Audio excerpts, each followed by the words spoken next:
When you've been in that dark place for such a long time, you go numb. People asked me, why did I try to take my own life?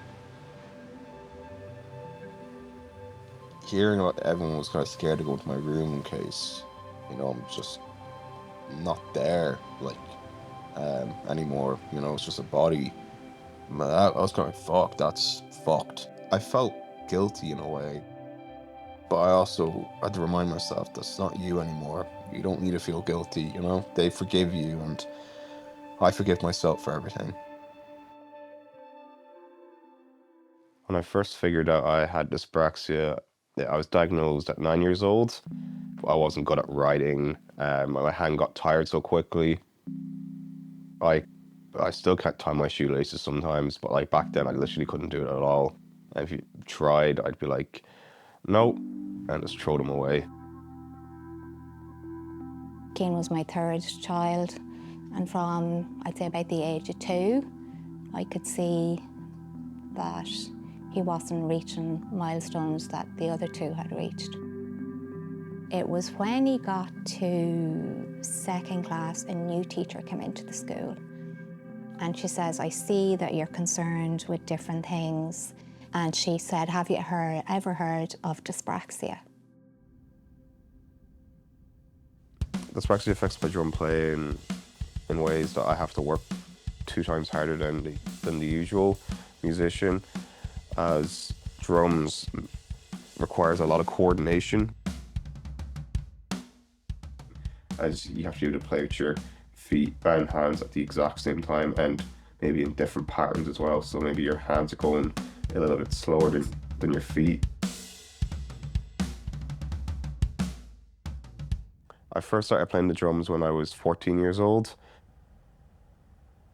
The drummer, Aaron Gillespie from Underoath, the way he always can hit the drums so hard and quick always fascinated me. Older brother used to play drums. Wasn't that good at it. I'm better. Not to brag.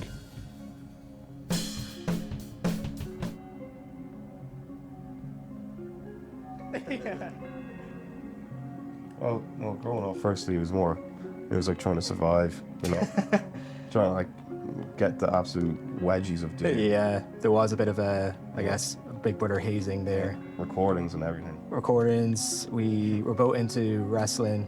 Yeah, so, trampoline wrestling. Trampoline wrestling, of course, me being, what am I, 6, 7 years older than you? 7. 7 years. At the time, it may not look like it, but Cian was significantly smaller than me. Cian struggled to communicate with certain things, and that was, I guess, hard to kind of navigate that as a somebody a bit older and still not really mature yet. So, but over time, I saw Cian's growth, and I found ways to be able to relate to him a bit better, and yeah. I found a place in Dundalk called Advanced Therapy Systems, and the man who assessed Cian, Professor Gustavo, said to me after he did the testing, he says, I knew the minute Cian walked through the door that he had dyspraxia, the way he walked. So you can be quite heavy-footed. So he knew, and the reason he was so into it was he had dyspraxia himself. When Cian gets up in the morning, when we get up in the morning, we go, okay, I need this 1, 2, 3, 4, 5 of all these things to do. For a person with dyspraxia, they get up in the morning and it's 1, 5, 2, 3. They don't, their brain is wired differently. Footwork was the main issue, I think, for you, Cian, wasn't it? That was something we really honed in on, and the improvement has been crazy. I remember when you came in, I couldn't even hear the kick drum. Hands were great and they're flying. Yeah. I was like, where's the kick? Dono Bowens, top lad as always. When I first met him, we just clicked straight away. Dono was a very open-hearted person. He'll literally put himself out there to anyone to let them know they're doing good or if they're doing poorly, but he won't be a dickhead about it. What I've noticed in you and in those friends too is the no excuses kind of mindset of you work hard at something, you're going to get better. And Exactly. It's really inspiring too, because Like, everyone likes to make excuses. I have dyslexia myself. Yeah. So I'm neurodivergent as well. So I've gone through years of, you know, not understanding teachers, them not understanding me. When you're younger, it's like so many impatient teachers, and it's like you're the problem. So I think that helps me as a teacher. A lot of people have the mindset of kind of like, oh, someone's not talented or someone's not this or that, but Yeah, like a liability. yeah, it's just so not true. Like, When he was younger and I guess the dyspraxic diagnosis was there, I was initially worried, you know, what type of calling he would have in life. Mainly because I didn't know much about dyspraxia and I didn't know what it really entailed that much. But I was worried about that. But now, looking at him now and seeing he has his niche and he has a bit of a calling there, and he's done so well with it. It's made me very proud. And there's times where I've been working or out and about, and people have been like, "Is Cian Stanley your brother?" I'm like, "Yeah." And maybe some people might think, "Oh, you're not jealous about that." I was like, "Absolutely not. Like, I'm overwhelmingly proud of that." It's even some of the students I teach, and they're in primary school, no Cian, which is kind of funny. But yeah, I'm not surprised and super proud. When I first started making content and like posting videos, at first it was just for fun. It was just for the lads in my friend group at the time. I posted a video with my girlfriend at the time, which did really well. I got like 300,000 views, and I was like, oh my god, this is sick. I think I hit like 5,000 followers over that one post. And I was thinking, oh my god, I'm literally like Michael Jordan. Then I realized, oh, this is actually really hard work. You know, you can get one viral post and it gives you this dopamine boost. Like, oh my god, this is it. The next video gets like 500 views. Like, well, what the fuck? But I always knew in the back of my head, I'm like, if I can go viral once, I can go viral again. It was mad because I remember people coming up to me like, what the hell, how did you get so much followers? You know, but it makes a lot of sense as well because you seen that you were being so open about men's mental health, and I think a lot of men especially, seen that and they were like, you know, that's someone I can look up to. And like my last few weeks of being 19 is when I was kind of like, I got like some more pill that helps people like fall asleep in a way, because I was failing in college and all that stuff as well.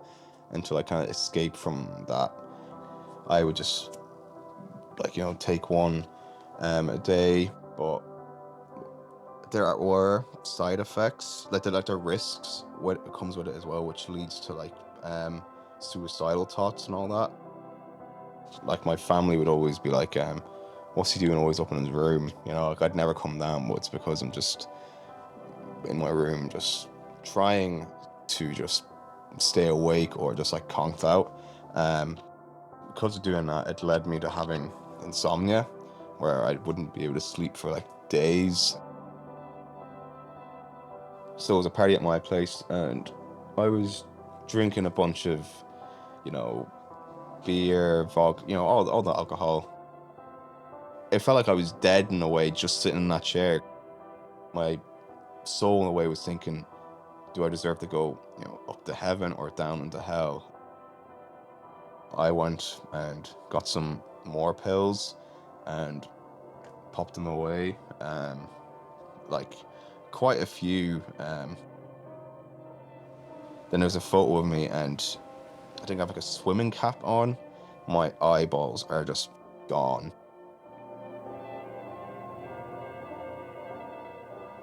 Went to the beach, went to the ocean and stuff. At the back of my head, I was like, there was some like bad thoughts coming, because I was thinking like, I don't know, you know, I wasn't feeling the best. I kind of had it planned in my head like, that's the last time I'm gonna be with them again. And I went home and I was going to like just. My boy rejected all of them, just threw them all up. What the fuck am I doing, lad, you know?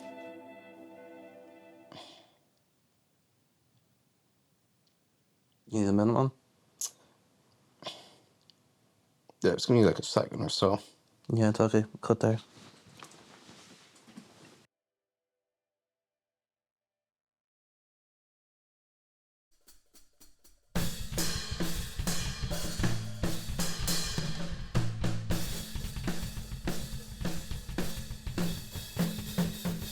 Remember I was sitting in that bathroom for like maybe an hour and 22 minutes, contemplating everything. I'm like, what the fuck, lad?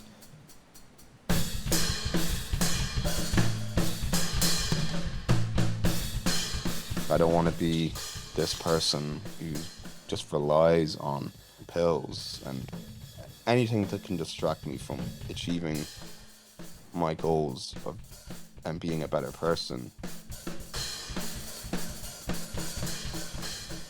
Like you actually need to do something, you need to lock in.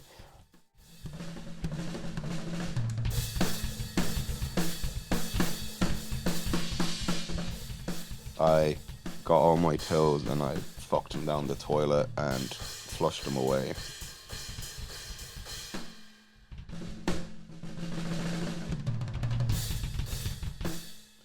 Yeah, I haven't touched anything like that since. That was the 22nd of July at 4:22 in the morning.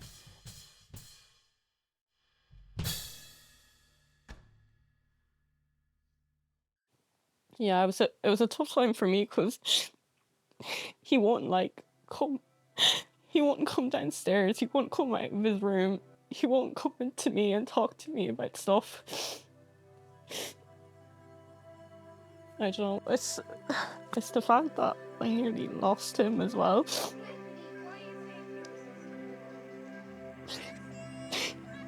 I remember for a week, I had nightmares that he was gonna die.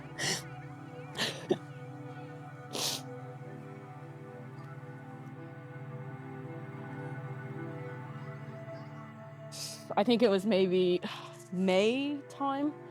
That's when I saw a whole different Cian. Like, he was so much happier, so much, like, he was a completely different person than he was when he was back in, January, February time.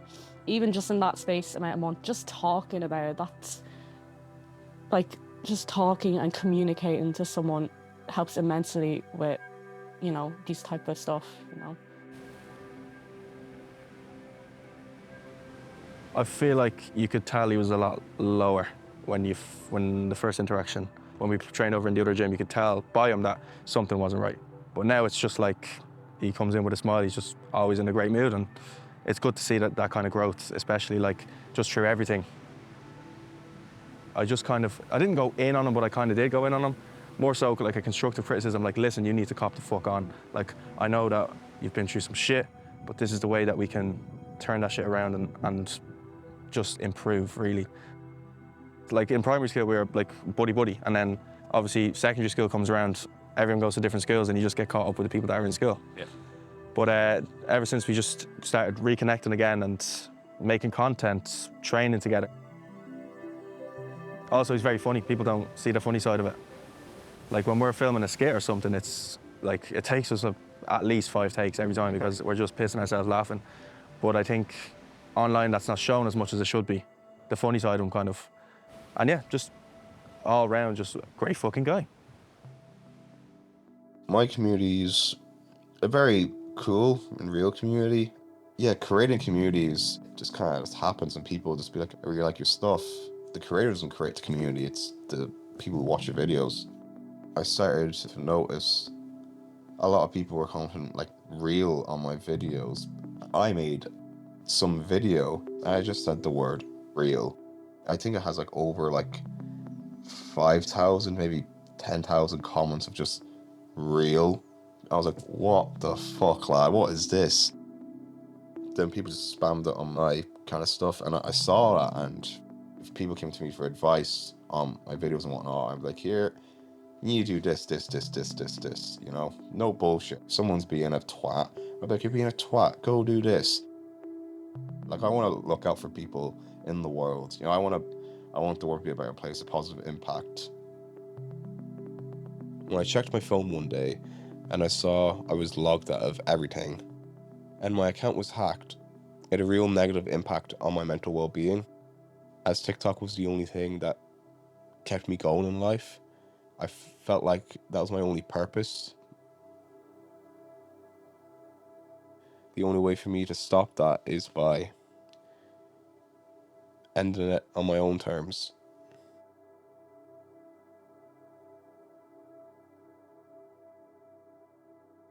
I remember I wrote notes for pretty much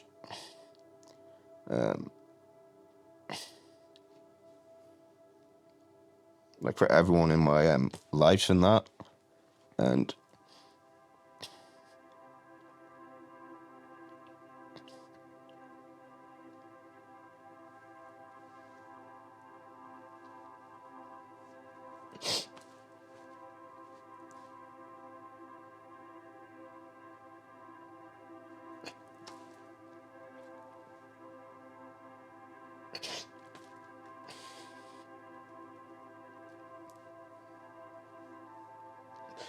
but yeah, I did that, and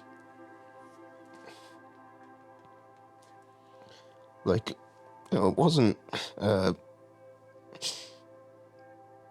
wasn't the best time in that, and